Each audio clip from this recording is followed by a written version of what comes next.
Are you a business looking for a fresh new way to reach potential customers? Well, you need to get airtime on IT TV, a 24/7 streaming and on-demand TV service online and on Roku. With Roku having a potential reach of 62 million people, it's a perfect opportunity to reach potential customers through affordable commercial and infomercial spots. Visit us online today at itnetwork.tv.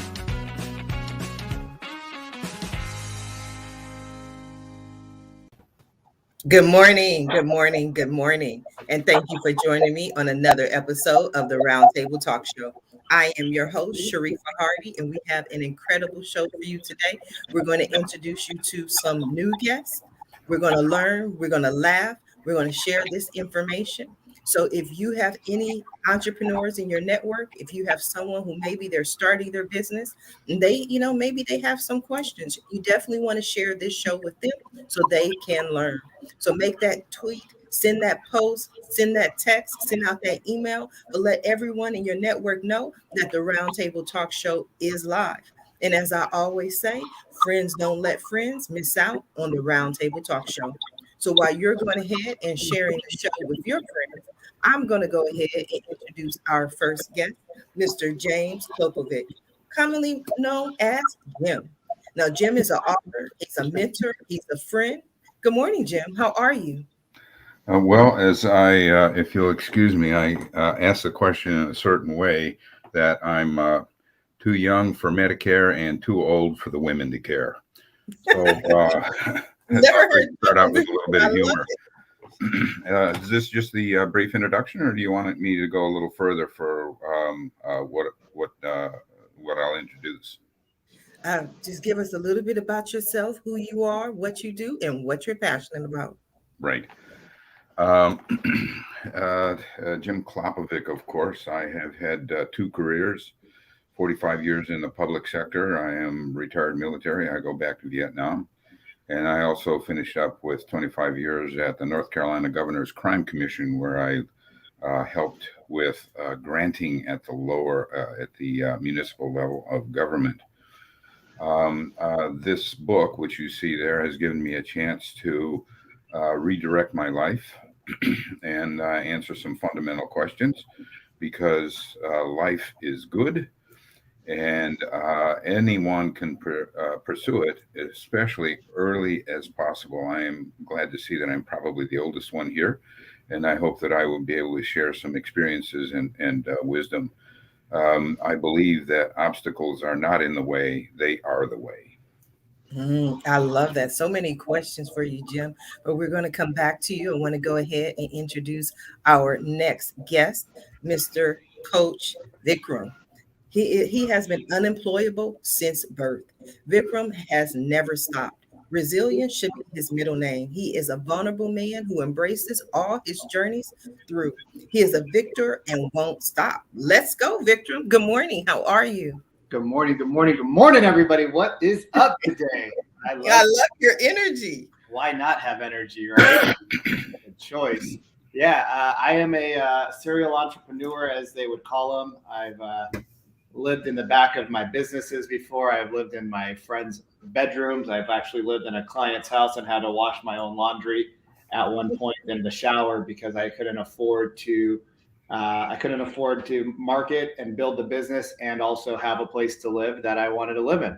And so when you go through challenges in life, you learn that you are stronger than what you think you are. And I'm a firm believer that we all have unlimited potential. It's just we limit it with our mindset. So I've used my years of experience and years of sales and years of entrepreneurship to now become a coach to help people with their businesses so that they can have the resilience and they can have the lifestyles that they deserve and that they want to earn. Wow. So many questions for you. So many questions. But we're going to go ahead and introduce our next guest, the lovely Miss Shirley Hart. Now, Shirley is an event experience manager, a writer, podcaster, and creator of Grant a Wish with HartRoar. Good morning, Shirley. How are you?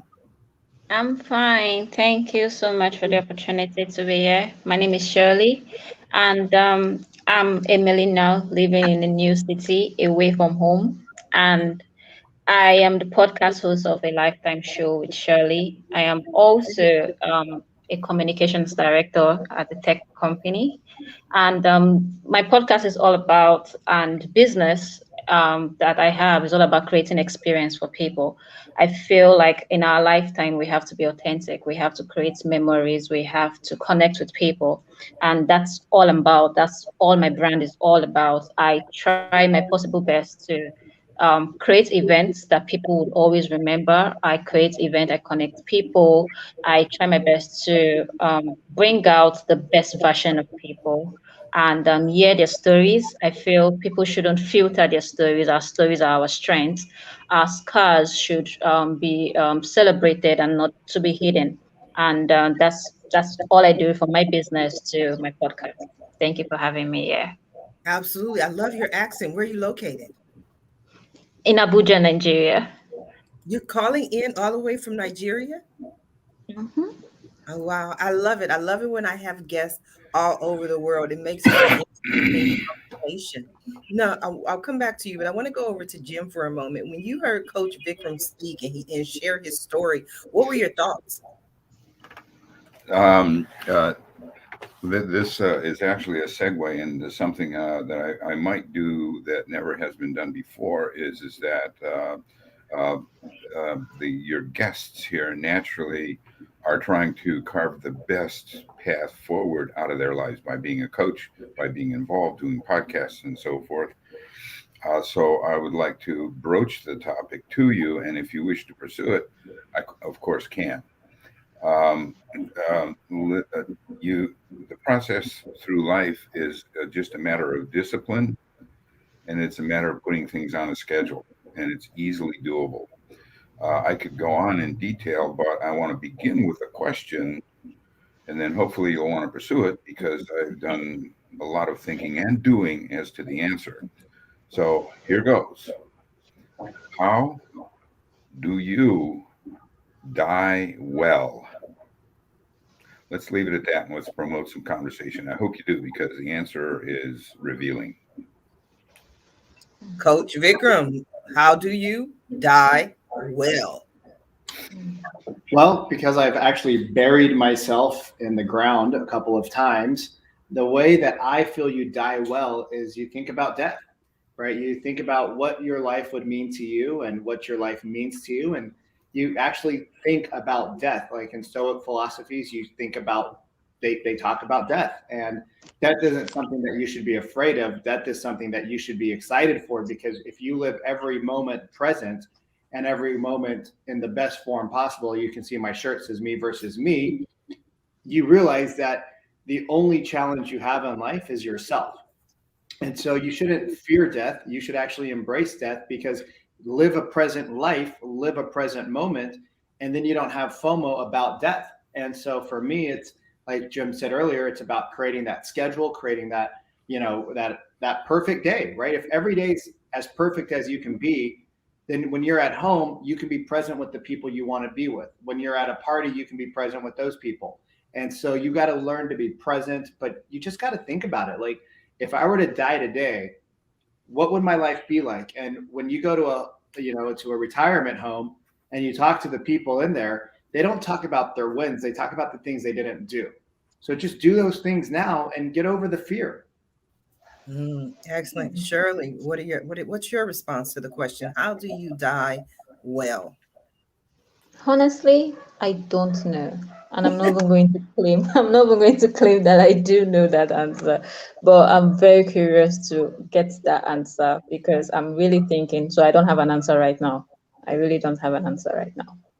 Shirley tapped out. Shirley said she doesn't have an answer. For me, if I were going to answer that question, dying well to me would be about legacy, about what I leave behind, what I leave to my children, and the memories that I've created along the way for other people. That would be my answer, but I'm pretty sure Jim has a different take on it. Jim, how do you die well? First of all, I really appreciate this format and getting to hear from you, and you are on track. The question, how do you die well, is you learn to live well. Then the next question is, how do you live a life of meaning? So there's, a lot of facts along the way. And one, learning to live well allows you to pursue what it is to live with virtue, what it is to live with character, and how to thrive. Okay. When you study, and the wonderful thing about this is you keep having different epiphanies, different answers to this as you grow. And when I say as you grow, you can grow your physical presence, but also your mental presence. Believe it or not, you can grow your brain in the direction of being good. And now the scientific proof is there that the ancients knew 2,500 years ago, and it's called synaptic pruning. If you strive to be good, do good for the common good, your brain actually clips off synaptic connections in the direction that strengthen your being good. The corollary is if you want to be wicked, it'll help you too. But so how do you put that into progress? And I'll just hit on these things, and we can pursue them as you wish.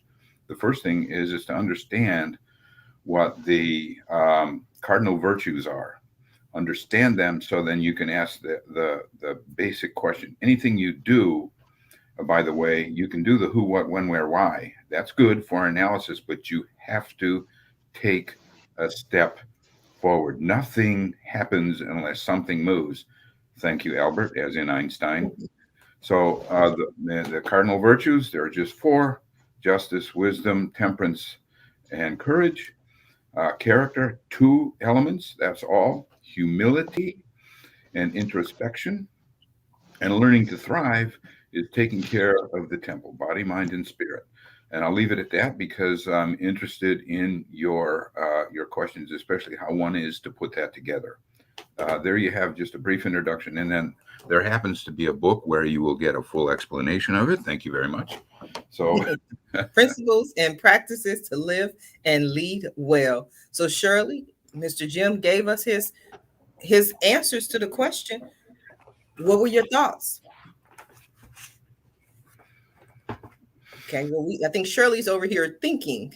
So we're going to go over to Coach Vikram. What were your thoughts to what Jim had to say? Yeah, that's great. I mean, if you want to die well, you got to live well, and I agree 100% with that. And I think what happens in life is most people don't live well. We're actually programmed. Most people don't realize this, but we're programmed by other people. We're programmed by our parents. We're programmed by our grandparents. We're programmed by our environment. We're programmed by the neighborhood we live in, by all these different things. We actually are generationally programmed too. And so we bring in the thoughts of people from the past. And as much as we love those people, there's a story that I heard at a conference, and it was about a mom who was cooking in 2 baking pans. And the daughter one day said, "Hey mom, why do you use 2 baking pans?" The mom said, "Well, because that's how grandma does it. Go ask grandma." So next time they see grandma, the little girl remembers, grandma, why does mom cook in 2 baking pans? She said, "Well, that's easy, honey. Back in the day, we had really small ovens. We had to put 2 baking pans to feed everybody." And so we do things that are based off of other people's perceptions and other people's thoughts, and we just take that as our reality. And so most of us aren't actually living our own soul's purpose, our own spiritual journey. We're living the journey that other people want. I'm an Indian man, and in my culture, there's certain things that our parents expect out of us. And, it was go to school, get an education. They knew I was never going to get a job, but they still try to force a job on me. Even though they knew that I hated working for other people, they still said, "Oh, that's what you do." I got a job. I didn't succeed at it, but everything that I've ever done on my own, even if it's been a failure, it's been a success because I learned. So I learned that I'm not going to work for somebody else. And, then it was like, all right, it's time to get married. So I went out, my mom put me on a website, I got married, and I was doing everything for them. And it didn't dawn on me until I was 35 and I was getting arrested that I wasn't living my own authentic life. And I was like, what's going on here? I was drinking a lot, and I wasn't, as Jim says, I wasn't living well. And I knew at some point I wasn't going to die well because I was going to live a life of regret. And so at 35, I had to have a realization where things changed. And at that point is when I started to actually live my own self. And I shut down my business. It was a real estate company. We were doing exceptionally well. and I shut it down. Everybody's like, are you crazy? Why would you shut that down? You worked so hard to build it. I said, if I build one, I can build it again, but I want to do what I want to do. I don't want to do something just because I'm making money. If it's not bringing me joy in life, it's not bringing me happiness in life, why do it? And so you guys can see the bikes behind me. That's a reminder every day. Live a life well, which means you got to move your body. You got to move your mind. You got to move the energy in and out of your body, right? You got to be spiritual. You got to have a meditation practice, right? There's certain things that we have to do to change our lives, but there's also certain things that we have to do to end the generational traumas that we have, that generational teachings that no longer serve us. You know, the things that our grandparents have, those traditions, some of them might serve you, but they also have generational trauma from their grandparents and their grandparents. And so if you don't break through those, you live a life that's actually not what you really want. They're not your thoughts. They were implanted by somebody else. And so with that, I'm going to send it back to you guys and see what your thoughts are. Jim, what are your thoughts on what Coach Vikram had to say? Well, the first thing is, I would dearly love to have a glass of wine with you, good sir. You are fascinating. You are a fascinating young man. Back to the theme over there, you touched on quite a few things, Vikram. I hope I'm saying that right. But this stuff is a bit daunting to start, and therefore, if you just start, you'll find your way forward. But you need to break things down into something, a simple definition of it, so you can pursue it. So you take the first part over there. You need to live with virtue right away. Oh, geez, oh, Pete, I got to go out and buy a toga and wander around the street. It is not like that. You take the first one, justice. You need to define these in everyday terms so it makes sense, so that you can practice it all day long. So justice simply means doing the right thing in the middle of the night when no one is looking. And you can practice that almost moment to moment as you go through your day. Next is wisdom. Some put this as the primary virtue. I think justice should be first because you have to know what the truth is. But wisdom is learning to love learning. And the first question you want to answer about that is what does justice mean? And you find out the nuances of it by reading every day. There is no excuse not to read when you can get paper books, electronic books. You can get them read to you in all sorts of formats. I personally like to get paper books because I go back and forth, and I like to take notes. And then secondly, after wisdom would be temperance, right? That's simply knowing how much is enough. And the answer to that is not much. Not much at all. This pursuit of the bigger house that never ends, bigger car, several wives, right? And so forth. That is freeing to realize that it doesn't take much to put a roof over your head. So where, you're warm when it's cold when it's hot, you're well fed, et cetera, et cetera. And then lastly, courage. Courage ultimately means going out and facing bullets. I do know a little bit about that. I have a little experience in Vietnam, so I have to think about that a lot. But courage really means getting up in the morning, having the confidence that things will go wrong. And then by taking these challenges nearly on a daily basis, you can answer them. That is courage.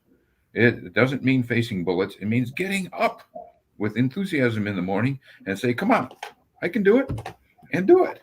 Okay, then you put those together. I'll leave it at that because then I can talk about character and so forth. A couple of things. Again, you see what's happening here. You break it down into the simplest terms possible. Things need to be simple, but not simpler. Thank you again, Einstein. E = mc squared, and he changed the world. You can't make that simpler. It's the essence of how to describe the universe. So I'll send it back to you guys for a couple of comments on that. Virtue is everyday stuff. Absolutely. So we're going to ask Miss Shirley, what are your thoughts on living well? Shirley, are you with us? These are the problems we go through sometimes when we're calling in from all over the world. Shirley, are you able to hear me? I can see you now, Shirley. You're moving around. Are you able to hear us? Okay. About that, my network just tripped off. It's okay. Are you with us now?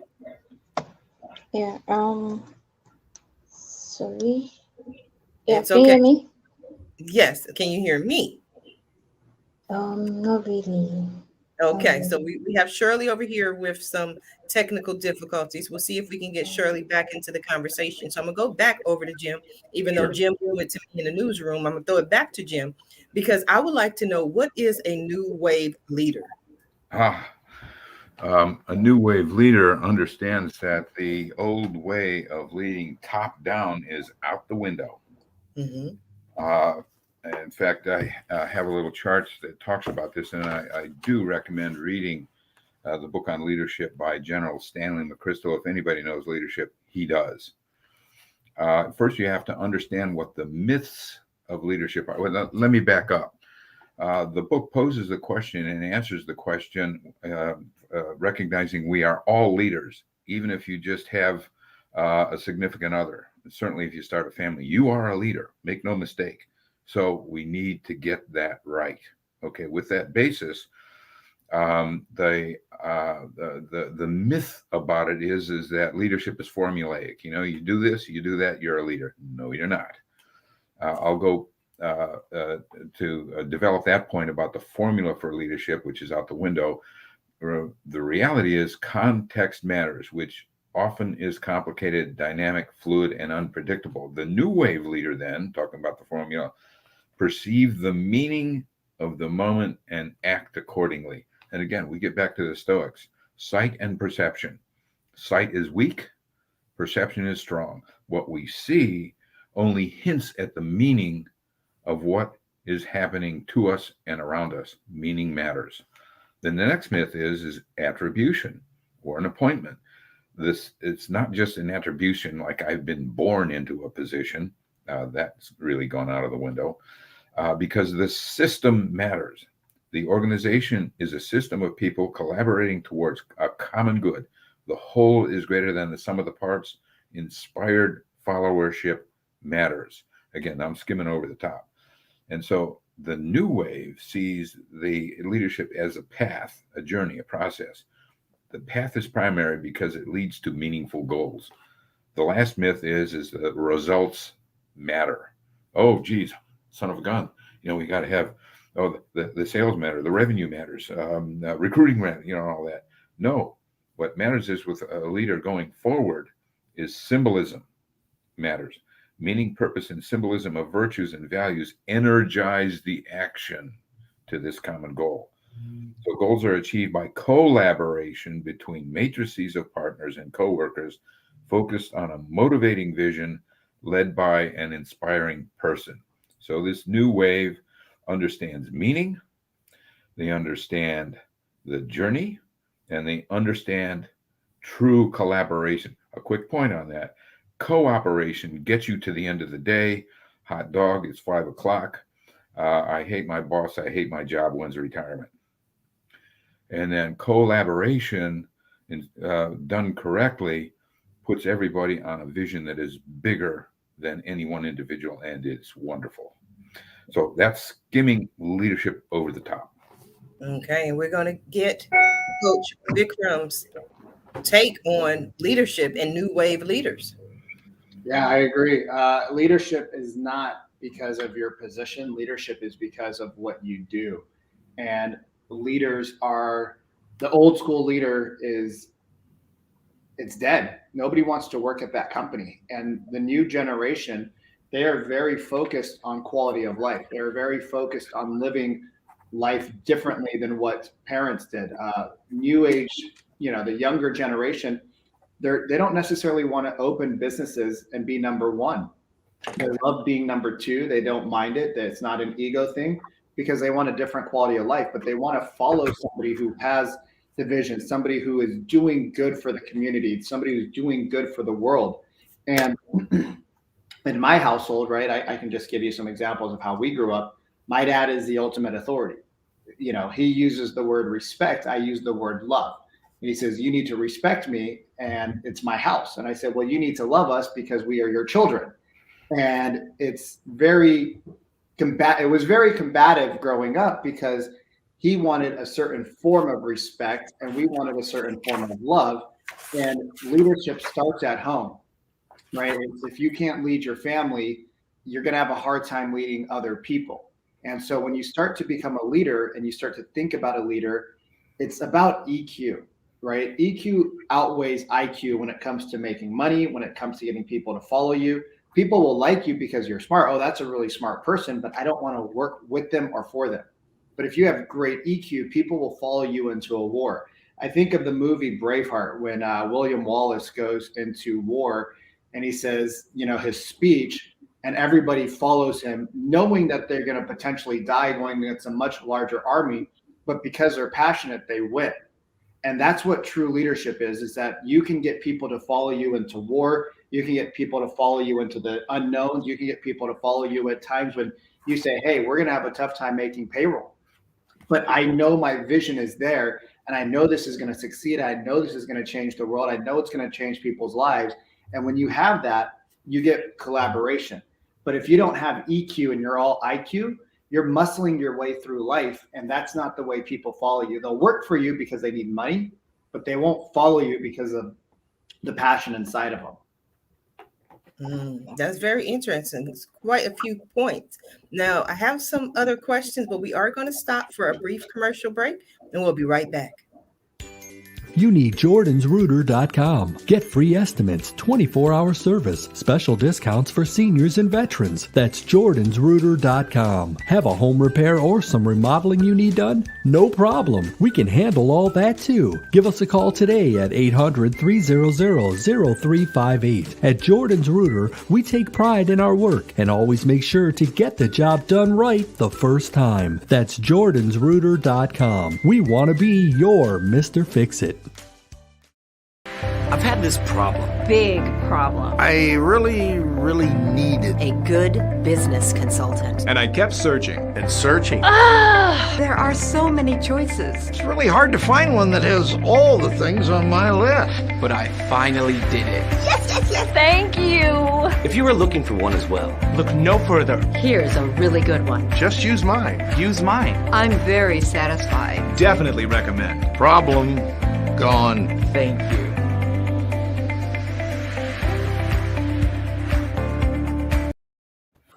If you are just now tuning in to the Roundtable Talk Show, we are having an incredible conversation. The viewers are enjoying the conversation. We have one person who says, I'm loving this topic. I talk about this with my family and friends all the time. So if you have missed any part of the conversation, please start from the beginning in the archives. But I'm going to go back over to Coach Vikram, because one of the things that stood out to me is something that I say often, is something that other people go, what are you talking about? What do you mean? And I will tell people I am unemployable.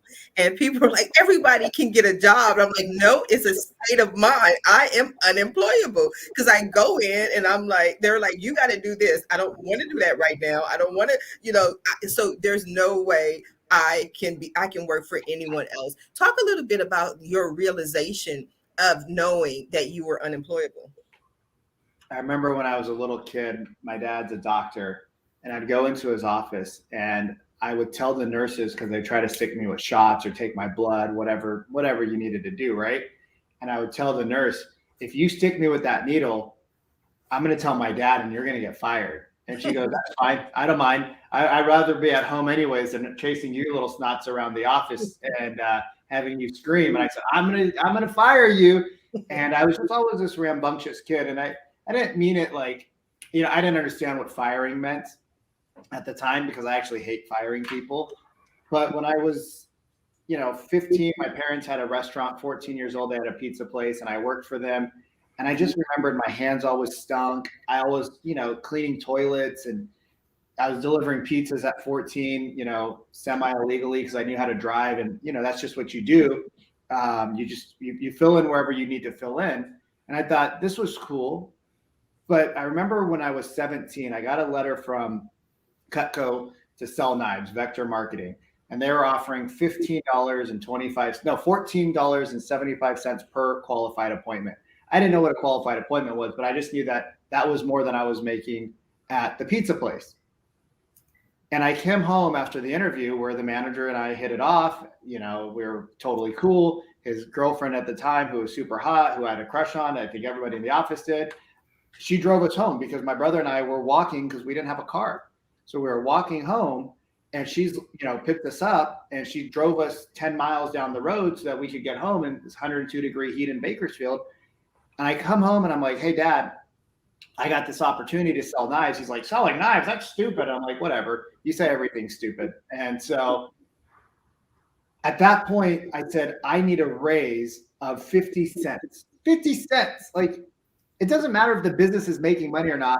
None of your other kids are work. Like, they would go sit at the bar and hang out and talk, and I would work my butt off.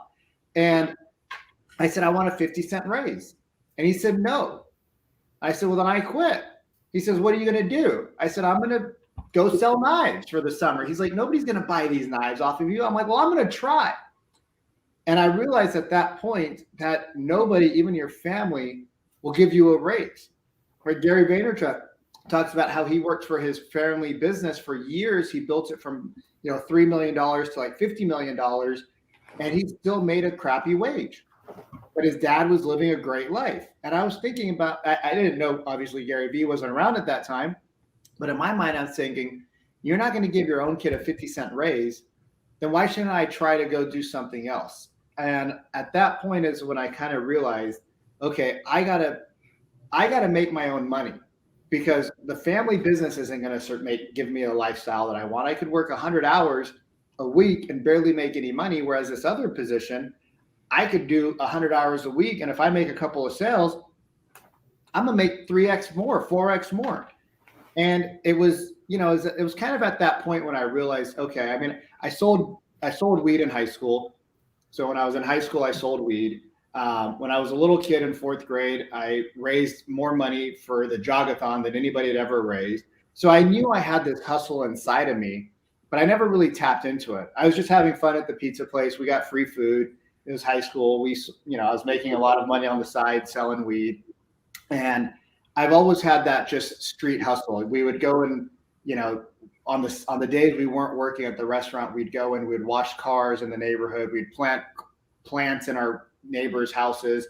We would do gardening for my mom, right? We're always trying to keep ourselves busy to make money because, I had a very expensive partying habit at a young age. And so I needed to, fund my lifestyle because my parents weren't giving us money. My dad gave me $2 a day for a $2.50 lunch. And I said, Dad, how does that make sense? He's like, figure it out. I said, okay, I will. And so he kind of pushed me to go out and figuring out how to be an entrepreneur at a young age. And I saw him do it. And we come from a line of entrepreneurs. My grandparents, a lot of people in our family are entrepreneurs. And so it was just kind of something I was around. It was my environment, but it was also something that was internally inside of me that I knew that working for somebody else wasn't going to bring me joy. And I probably have had 3 jobs in my whole life. I think I was a valet driver. I worked in a commercial leasing company. I sold cars, and then I worked for my parents. So I've had 4 jobs. One was a family job. And I didn't really do well at any of them. I never enjoyed any of them. And I said, you know what? I'd rather be poor doing my own thing, working for myself, making my own dreams a reality potentially, and learning, right? If you fail and you learn, you actually didn't fail, you won. It's only if you fail and you don't learn anything that you lose. So I said, you know what? I'm just going to try my own thing, and I'm going to live this life, and I'm going to be who it is. And in 2009, when I tried to get a job, the companies that I was trying to get a job for, I had an MBA. I had worked on my own businesses my whole life. One of the guys said, we hired somebody else. And I said, how? And he said, off the record, he says, you're too independent for our company. And at that point, I was like, you know what, you're right. And I went back to selling knives at 27 with an MBA, made 6 figures that year. And I said, I'll never get a job again. Wow. Jim, I'd love to hear your thoughts on what Coach Vikram said, not only about selling knives and being unemployable, but also when he discussed EQ. What are your thoughts, Jim? First of all, again, I am really intrigued. I'm with a couple of really, really fascinating people. We three need a glass of wine together. I'll take you up on that. Some things, they come to mind, and I wish we had time after I'm about to be 73 here in a few days. But I'd like to say that I have a lot of war stories, some of which are true. But anyway, as far as the war stories, I doubt that you have ever had a guest that can blast a stump and milk a cow. You're talking to them. But that's a long time ago. You're funny, Jim. Yeah, you gotta laugh, people. You gotta laugh. So I'd like to pick up a thread that actually started a couple of segments ago. And I think it was you, Vikram, that said that we need to live so we can live a legacy. That is an amazingly perceptive observation, and it plots a course of action. So first of all, you got to decide a legacy. Do you want to leave a multi-million-dollar company, but then you've also leave a tragic trail of broken lives and deceit and so forth getting to the top? Is that legacy? The wrong one.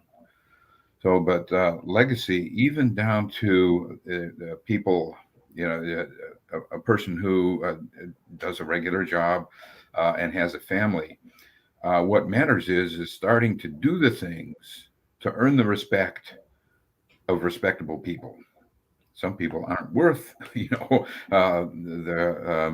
their association and so forth. So then break that down. Getting the respect of respectable people means that you live well, as I started to discuss. You do a lot of reading, you find out what the journey is, and put yourself on that journey. And then what happens along the way when you're being good, doing good for the general good, a lot of things happen that make a life worthwhile, and that life worthwhile is your legacy. I'll get to some more specifics. For me, what that means is later on over here that and tongue-in-cheek, and I don't mean to besmirch anybody, a lot of people just put bumpers on Fords for a living. Noble work. We need it. But, you pass on, and what do you got? But because of my particular path and so forth, you're looking at a bit of legacy. This book over here, because I will leave a small bookshelf of books, maybe 6 to 9 titles for my daughter. And why do this? There's, as you know, in the publishing business, there's very little money in it. But when my daughter and hopefully grandchildren read those books, they'll not only find out how I did things, but find out where their history lies and the responsibility they have to it. Dig a little deeper and why publish over here. I've published the first book in a series of 4 books on doing granting. I spent 25 years as a policy analyst for the North Carolina Governor's Crime Commission. I know a little bit about grants. So these books will instruct my daughter to do granting. Why? Because believe it or not, I'm a philanthropist. You can be a philanthropist, Sharifah. You can be a philanthropist, Vikram. I'm sorry, I'm slaughtering your name.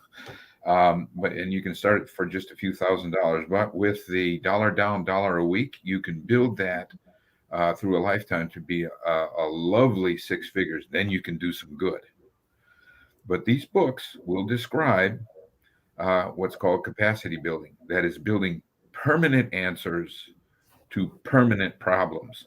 Now that's the way to exercise the responsibility to the greater whole.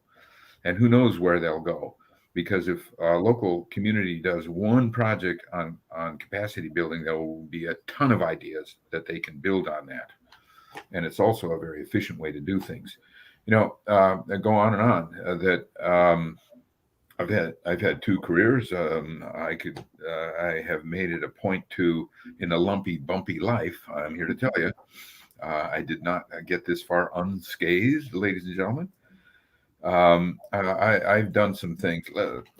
Do I have a minute more? Just very quickly. When I graduated from high school, I was told in a very nice way that I was too stupid for college. Oh, wow. And the way that the counselor said, Jim, you kind of need to find a toolbox to make a living. Don't call us, we'll call you. First class I went to was a mechanics class for the Air Force, but the instructor said, you boys, and we're all boys, just finished the equivalent of 12 hours of college. And I did well, and I nearly jumped out of my skin. I was on fire. So now the person talking to you sits before you, a published author with a doctorate for a guy that needed a toolbox. That's legacy. Wow. So, Congratulations, Jim. I could go on with that particular theme, but I try to turn it back to you for some more comments. Legacy is a big deal, and it's accomplishable by anybody. If you just start out to know what it is to be good, do good for the common good. I love it. Happy early birthday to you, Jim. Oh yeah, right. I'm day before Christmas, right? Here's a pair of socks. Happy Christmas. Vikram, talk to us a little bit about what Jim had to say. Well, first off, thank you for your service, Jim. It's an honor. Can I interrupt real quick? Yeah, absolutely. Absolutely not. Yeah. Now, I want to make a point about this, moving in the direction of your dreams to meet with the uncommon in common hours. That's Thoreau. So I joined the military, was accepted for a commissioning program. I was enlisted, but I finished up as an 04, a major. By the way, I retired at age 38. There's a reason that I want to live to my 90s so I can collect that check. But anyway, a couple of things. It allowed me to do many things along the way. One of those things, I'll mention two things. I found myself as the area director of recruiting in Arizona and New Mexico, and I found out that I could start junior ROTC units in high schools. I was first told, no, you can't do that. You're in the land of gold water. He's got all his quotas, but I pursued it. I learned very quickly, you don't take no for the first answer. You know this, Vikram. Mm-hmm. So I managed to start 2 units back in the early 80s. Those units are still there. If you don't know, the purpose of junior ROTC is to teach citizenship. And it's usually attended by youngsters in some difficult situations, lower socioeconomic and so forth. Can you imagine, because that instructor told a young lad that he was capable of college, that I would be in a position to do that. And over the years, the thousands of students who got lessons in citizenship, the hundreds and hundreds more who went on to further education, 2-year or 4-year degree, and a double handful of youngsters that got appointments to the United States Air Force Academy. So that came along as doing something uncommon in common hours. Another thing too, by serving, and this gets me here, is my final wish is, and again, after trying to live a life worthwhile, I will be buried in Arlington. Can you imagine? Can you imagine the unspeakable honor?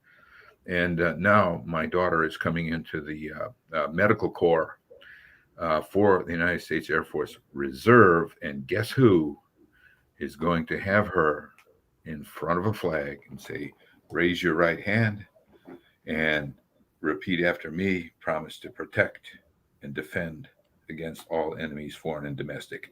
Can you imagine the unspeakable honor, the uncommon in common hours?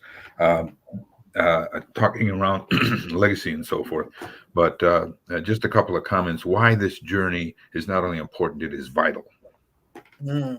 Wow, Jim, you brought up the emotion in me. I felt that emotion. I'm going to stand up and salute the flag myself. And usually people don't interrupt. I usually do a lot more refereeing, but just what you had to say, I'm sure Vikram can respect it. It was amazing. So we're going to go over to Vikram for a moment. What were your thoughts? Because I felt that.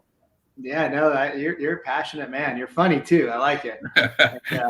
I'm glad you're too young for Medicare and you're too old for women to care because. Well, I just lied to you twice, but anyway, it's a fun joke. Oh, we'll let it slide. You're older. Sometimes we forget things as we get older. You have no idea. There's stickies all over my house. Go ahead. I'm about to lose a picture that's about to fall right now. Let me just get this before it makes a big thump. Well, I'm 39 years young, and when I think about legacy, I had to do some deep thinking, right? When you go through your 30s and you wake up one day and you check yourself out of jail, and I didn't have prison sentence, but I definitely spent some nights and there's nobody around and you're by yourself and you think, wow, is this the life that I want to live? Is this a legacy? Is this who I want to be remembered as? A guy that had it all, came from a good family, came from a good upbringing, and ruined it because he couldn't control himself. And it was at that point that I had to start doing some serious thinking, right? You went through a divorce, you're choosing the wrong people to be around, you're choosing the wrong partners, right? Napoleon Hill talks about in Think and Grow Rich, your very first partner is your spouse, your significant other. And I had to do a lot of deep thinking. And when you're locked up for a few days, you get that opportunity. And a lot of people say, oh my God, that must have been the worst thing in your life. And I said, no, it was the best thing in my life. In fact, I owe that judge a real nice dinner, because had that judge not made me stop and think, I would have never, I don't know what life would have been like. I don't know. The trajectory I was on was all about making money. And like you said earlier, you have a legacy that you want to build, and your legacy can be, running over people just to make the buck and have the cars and have the houses, or it can be the person that wants to build others up, because you can either, to rise yourself, you can either burn all the buildings or you can rise the tide so that everybody gets better. And I want to be the person that's remembered as the person that raises the tide and that had some hardships, but those hardships didn't break me, they built me. And anybody who says anything else about hardships, I know people that have been in prison for years, they come out and they're totally different. It's just snapshots. We have all these snapshots in time, but we make the snapshot permanent. And if we learn that it's just a snapshot, right? One day you're this, but if you put in the action steps tomorrow, you can be something else, right? One day you're this, you put in the actions, you can be something else. You just have to ask yourself always, what's the most important thing when it's like you were talking about earlier, it's the Stoic philosophies. What is the most important thing when I perish? What do I want to be remembered for? How do I want people to show up? Do I want to get to my deathbed and there's nobody there? Like when I checked myself out of prison, out of jail, like, is that what I want my life to be like? Or do I want my life to be surrounded with people that said, oh my God, because of you, we were able to do this and our families were able to do that. And without your influence, or because of your influence, we changed our trajectory. And that to me is where legacy comes, is how do you impact 1 million people, 100 million people, 1 billion people because of what you are doing? And not everybody's going to like you along the way. And that's okay, right? When you get out of your mind that everybody's got to like me, your life shifts, because now you start doing the work you need to do. But if you're worried about making everybody like you, you're going to live a life where you're trying to please everybody. And by pleasing everybody, you please nobody. And you don't actually leave a legacy. You leave a trail of just broken hearts along the way, because you're not living your authentic self. I believe that our souls pick the human, and then that's to go through the experiences. And then it's up to the human, right? It's up to you and I to choose those experiences and to make what we need to learn as a soul. But our soul chooses everything because it knows that this is the path you need to go through in order to have a breakthrough, so that you can come back, reincarnated as a little bit higher, so that eventually the real goal in life for me is that I don't have to keep coming back to earth, because I learned everything. And eventually there's going to be a point where I can just kick it in heaven with all the other people that have got to that level, and you don't have to keep coming back. But it's our soul's journey to find what our soul's purpose is. And with that, you got to face hardships. With that, you got to get up. With that, you got to work on things. And most people, I think, are asleep. Most people don't want to wake up. Most people don't want to know the truth. The way that the media and the government are, they want to keep people asleep. They want to keep people controlled. And it's our job to fight through that, right? It's our job to overcome ourselves. It's our job to learn about self-mastery, learn about influence mastery, learn about business mastery, learn about finances, learn about health, because nobody's coming to our rescue. That was deep. You said a lot there, Coach Vikram. Jim, nobody's coming to our rescue. That's what Vikram said. What are your thoughts? You are very insightful about life, Vikram. But in talking about what you want to achieve, it gets back to the couple of topics that I mentioned. In the reading, you find out, it helps bring perspective to your day, find out that you have three things you have no control over: your money, your health, and your reputation. When that sinks in, those things have a different meaning. You don't have control over your life, but the ancients would say that does not mean that you shouldn't prepare for your later years. Quick digression over here is in your cohorts, both you, Shakira, and Vikram, you should easily live, each one of you, if you don't go running with an ice pick, you should have the longevity that will put you at 100 years old. A child born in the early 2000s will on average live to 104 and still be vital and vigorous, especially with the RNA technology they have now. So let's carry this just a little bit further. Say we work very hard and we are in a position to retire when we're 60, right? Position to retire means is you don't have to work, you choose to work. That is freedom. So using the numbers that I gave you, you will have 40 years in quote unquote retirement. What will you do with that gift of time? If you study, you find out that there are 5 ways to use time. You have maintenance, eating and sleeping, you have rest, relaxation, you have work for money, and lastly, you have legacy. Legacy is where you make a difference. Do you realize what kind of gifts we have now? In my lifetime, life expectancy went from about 48 years to 78 years. Phenomenal extension of life. So we need to ask, how will I make that impact? So speaking about those truths, you don't know control over your money, but they would have you be very frugal with your money so you can retire. Now your health, just because you have no control over your health doesn't mean you should not work on it, because you will have longevity if you understand the difference between just being healthy, being active, being in shape, and then being conditioned. And you guessed it, you need to understand what conditioning is all about when you're taking care of the temple.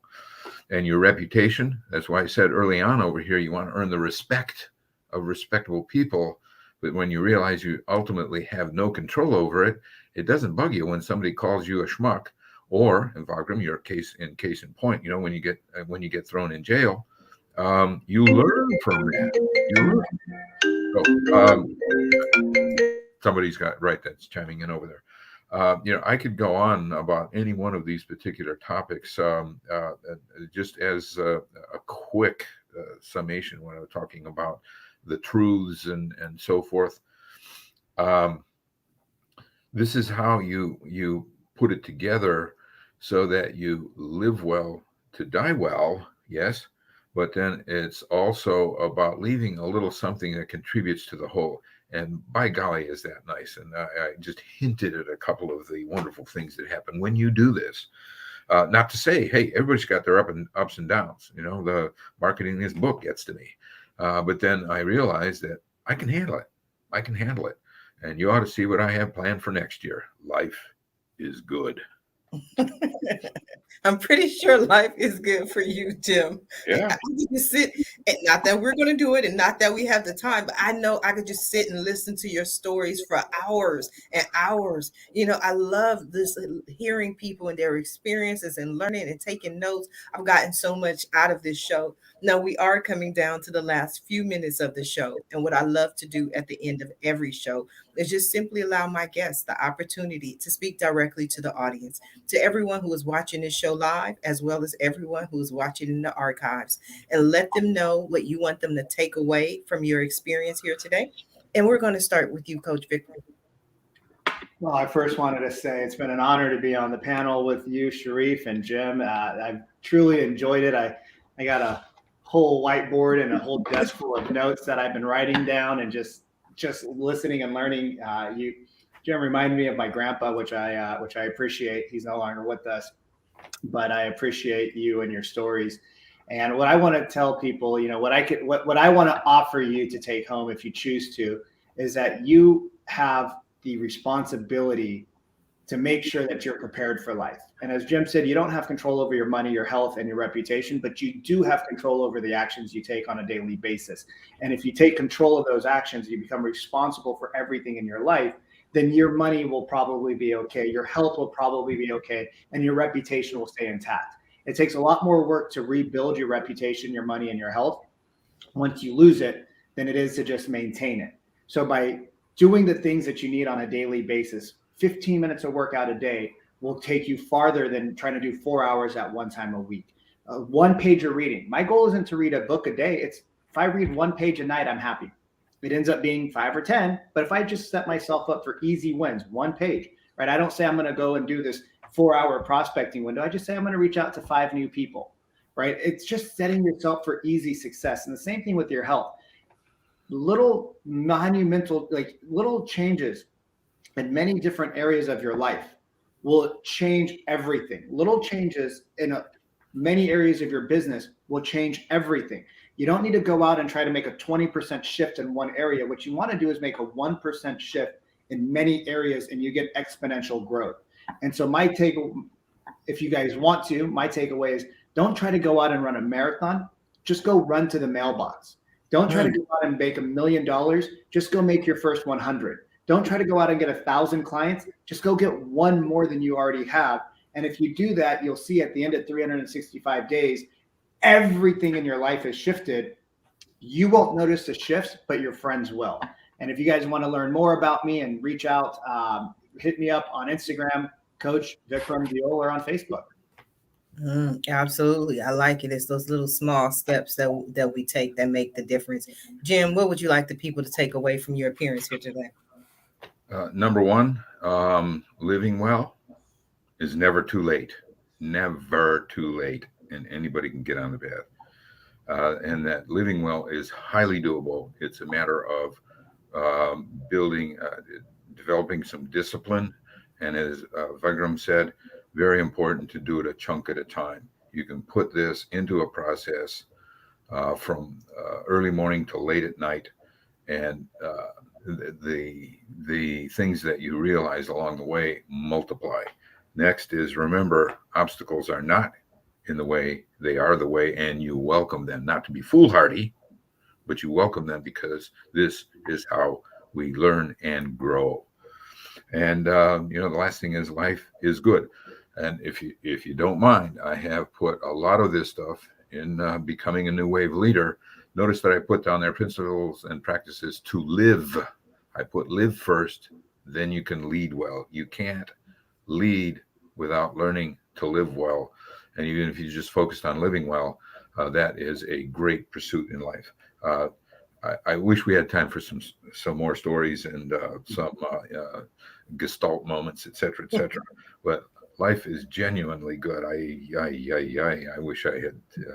We need another show. Thank you. I have enjoyed your company immensely, and this has been a wonderful experience for me. So thank you all. Appreciate it. Absolutely. Get the book. Get the book. if you get one idea out of the book and put it to work, the book will be priceless to you. And that is not my opinion. It's what the people are saying. Absolutely. We'll do another show. You'll come back. We'll talk a little bit more. But where can people pick up a copy of the book, Jim? Oh, right. On my website, Affinitas Publishing, and then also it's on Amazon. Okay. So, and again, I encourage people to get the paper copy. I think it's a heck of a deal, but this is the kind of thing where you want to go back and forth and write in it. And a book as success is built on word of mouth. So tell a friend about this if you find something useful to it, and you will. So thank you. Amazon. You are so welcome. I want to thank you both for being guests on today's episode of the Roundtable Talk Show. It was definitely a pleasure, but I especially want to thank everyone who tuned in to watch this show live, as well as everyone who is watching in the archives. I appreciate your support. I appreciate you watching the show, tuning into the show, and sharing the show. But the most important thing to me is that you support our guests. Our guests are here this morning to support you, to share their stories with you, their expertise, their insight. So please support them. Their website link is in the Facebook post. Follow them on social media, reach out to them, send them a message. And when you do, please let them know Sharifah Hardie says hi. Now, if you're interested in more ways that I can help your business, or maybe you want to be a guest on the Roundtable Talk Show, please visit my website at AskSharifah.com. Until tomorrow morning at 8 a.m. Pacific, everyone have a safe and a blessed day.